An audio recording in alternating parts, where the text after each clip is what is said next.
آپ دیکھ رہے ہیں MMW چینل۔ انقلاب اسلامی کے بانی امام خمینی سیاسی نوعیت کی پیش گوئیوں میں ایک خاص صلاحیت رکھتے تھے۔ وہ مستقبل کے واقعات کے بارے میں ان کے وقوع پذیر ہونے سے پہلے ہی خبردار کر دیا کرتے تھے۔ اس ویڈیو میں ہم ان کی طرف سے کی گئی 12 پیش گوئیوں کا جائزہ لیتے ہیں۔ دیکھیے ان کی کون سی 10 پیش گوئیاں پوری ہو چکی ہیں، 2 کون سی ایسی اہم پیش گوئیاں ہیں جن کا پورا ہونا باقی۔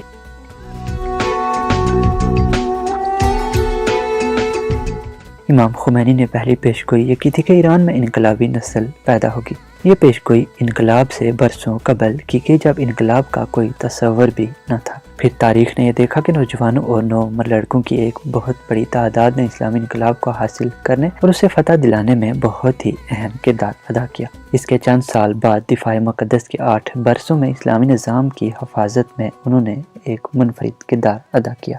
بانی انقلاب اسلامی کی دوسری پیش گوئی یہ تھی کہ پہلوی حکومت کا خاتمہ ہوگا اور رضا شاہ پہلوی فرار ہو جائے گا۔ یہ پیش گوئی تب کی جب ایران کے لوگ شاہ کی حکومت کی تباہی کا تصور بھی نہیں کر سکتے تھے۔ پھر تاریخ نے وہ دن بھی دیکھا جب رضا شاہ پہلوی جان بچا کر ملک سے فرار ہو گیا، جس کے 1 ماہ بعد ملک میں اسلامی نظام قائم ہوا۔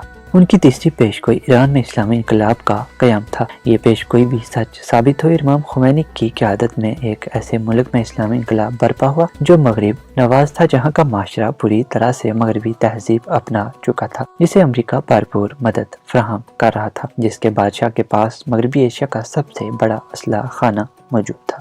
امام خمینی کی چوتھی پیش گوئی آیت اللہ منتظری کے انجام پر تھی۔ امام خمینی نے آیت اللہ منتظری کے بارے میں لوگوں کو خبردار کرتے ہوئے کہا تھا کہ وہ ان کی کسی بھی سیاسی سرگرمی میں شامل نہ ہوں، کیونکہ آپ سادہ لوح ہیں اور جلدی مشتعل ہو جاتے ہیں۔ امام خمینی نے پیش گوئی کی کہ مستقبل میں وہ ایسی چیزیں لکھنا شروع کر دیں گے جو ان کی آخرت اور تقدیر کے لیے نقصان دہ ہوں گی۔ ان کی ماضی کی بہت سی کوششیں خاک میں مل جائیں گی۔ پھر آخر ہوا بھی یہی۔ آیت اللہ منتظری انقلاب پر نکتہ چینیاں کرنے لگے۔ وہ امام خمینی اور پھر بعد میں امام خامنائی کے مخالف بن کے۔ امام خمینی کی 5ویں پیش گوئی آیت اللہ خامنائی کی قیادت کا بدلہ دینا تھا۔ انہوں نے متعدد مواقع پر آیت اللہ سید علی خامنائی کی قیادت کے بارے میں اپنے خیالات کا اظہار کیا اور یہ بتایا کہ وہ مستقبل میں رہبر اعلیٰ ہوں گے۔ جب آیت اللہ خامنائی صدر ایران کی حیثیت سے شمالی کوریا کے دورے پر تھے تو امام خمینی نے ٹیلی ویژن پر اس سفر کی رپورٹیں دیکھی۔ کوریا کے دورے کا نظارہ، لوگوں کا استقبال اور اس سفر کی تقریریں اور باتیں بہت دلچسپ تھیں۔ امام نے ان کو دیکھ کر امام خامنائی کے بارے میں کہا تھا کہ وہ مسلمانوں کے محافظ بننے کے مستحق ہے۔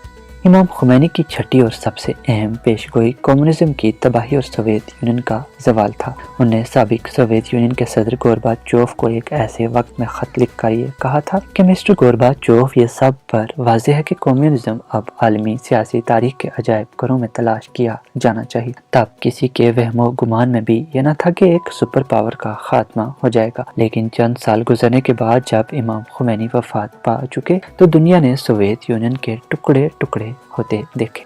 امام خمینی کی 7ویں پیش گوئی یہ تھی کہ عراق کویت پر حملہ کر دے گا۔ امام خمینی رحلت پا گئے، مگر کویت کے رہنماؤں سے خطاب میں کی گئی ان کی پیش گوئی سچ ثابت ہوئی۔ عراقی ڈکٹیٹر صدام حسین نے کویت پر حملہ کر دیا۔ ان کی 8ویں پیش گوئی اس وقت کے مصری صدر حسنی مبارک، عراقی صدر صدام حسین، یمنی صدر عبداللہ صالح اور لیبیا کے صدر معمر قذافی کے انجام کے بارے میں تھی۔ امام خمینی نے ان لیڈروں کو مخاطب ہو کر کہا تھا کہ سپر پاور آپ کو اور اپنے قدیم ترین وفاداروں اور دوستوں کو قربان کر دیتی ہیں جب ان کے مفادات کی ضرورت ہوتی ہے، اور ان کے سامنے دوستی، دشمنی، بندگی اور ایمانداری کی کوئی اہمیت یا معنی نہیں ہے۔ امام خمینی نے یہ تب کہا جب ایران کے خلاف عراق کی جنگ کے 8 برسوں کے دوران خطے کے بیشتر رہنما متحد ہو چکے تھے۔ ان تمام رہنماؤں کے ذلت آمیز انجام کے بارے میں پیش گوئی بالکل سچ ثابت ہوئی، اور دنیا نے یہ دیکھا کہ صدام اور قذافی کو امریکہ و نیٹو نے مار دیا۔ حسنی مبارک اور عبداللہ صالح سے بھی اقتدار کی کرسیاں چھن گئی۔ رہبر انقلاب کی 9ویں پیش گوئی یہ تھی کہ مصر میں عوامی تحریک ابھرے گی۔ امام خمینی نے کہا تھا کہ مصر کے یہ غیرت مند لوگ اپنے جرأت مندانہ اقدام سے متکبر کرائے والوں کو تاریخ کے اوراق میں بھیج دیں گے۔ مصری عوام سڑکوں پر نکلیں اور اس امریکی کوڑے یعنی حسنی مبارک کو باہر پھینک دیں۔ پھر ایسا ہی ہوا اور 2011 میں مصری عوام سڑکوں پر نکل آئے۔ انہوں نے حسنی مبارک کا تختہ الٹ دیا۔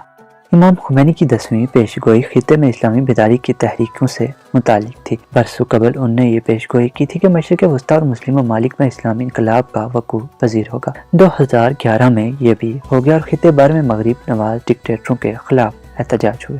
یہ تھی امام خمینی کی وہ پیشگوئیاں جو سچ ثابت ہوئی ہیں۔ اب دیکھیے دو اہم پیشگوئیاں جن کا دنیا کو ابھی تک انتظار ہے۔ امام خمینی کی سب سے بڑی پیشگوئی امریکی سلطنت کے زوال اور تباہی کی پیشگوئی کرنا ہے۔ انہوں نے تب یہ پیشگوئی کی تھی جب امریکی سپر پاور اپنے عروج پر تھی اور سوویت یونین کا شیرازہ بکھر رہا تھا۔ تب دنیا امریکہ کو واحد طاقت کے طور پر دیکھ رہی تھی۔ بہت سے لوگوں کا خیال تھا کہ امریکی تسلط صدیوں تک قائم رہے گا۔ تاہم امریکہ میں گزشتہ برسوں کے دوران ہنگامہ خیز سیاسی، معاشی، سماجی اور ثقافتی صورتحال دیکھ کر خود امریکی دانشوروں اور حتیٰ کہ امریکی حکام نے بھی کھلے دل سے تسلیم کیا کہ اس کے ٹکڑے ٹکڑے ہو سکتے ہیں۔ یہ روز بروز زوال کی طرف گامزن ہے۔ امام خمینی کی ایک اہم پیشگوئی یروشلم کی فتح اور فلسطین کی آزادی ہے۔ فلسطین کی آزادی اور غاصبوں سے بیت المقدس کی آزادی کا مسئلہ امام خمینی کی انقلابی تحریک کے آغاز سے ہی ایک خاص مقام رکھتا تھا۔ انہوں نے اسرائیل کی تباہی اور القدس کی آزادی کے بارے میں پیشگوئیاں کی۔ ایک بار امام خمینی نے کہا تھا کہ انشاءاللہ فلسطین آزاد ہو جائے گا اور بیت المقدس جو تمام مسلمانوں کی مسجد ہے اپنی اصلی حالت میں واپس آ جائے گا، اور جو لوگ مسلمانوں پر ظلم کرتے ہیں انشاءاللہ اللہ ان کے شر کو دور کرے گا۔ وہ ایک اور جگہ کہتے ہیں کہ ہماری جنگ فلسطین کی فتح کا باعث بنے گی۔ اسرائیل کے ارد گرد کے حالات اس پیشگوئی کے سچ ثابت ہونے کی قربت ظاہر کرتے ہیں۔ تاہم سوال یہ ہے کہ اس پیشگوئی کے سچ ہونے میں مزید کتنا انتظار کرنا پڑے گا۔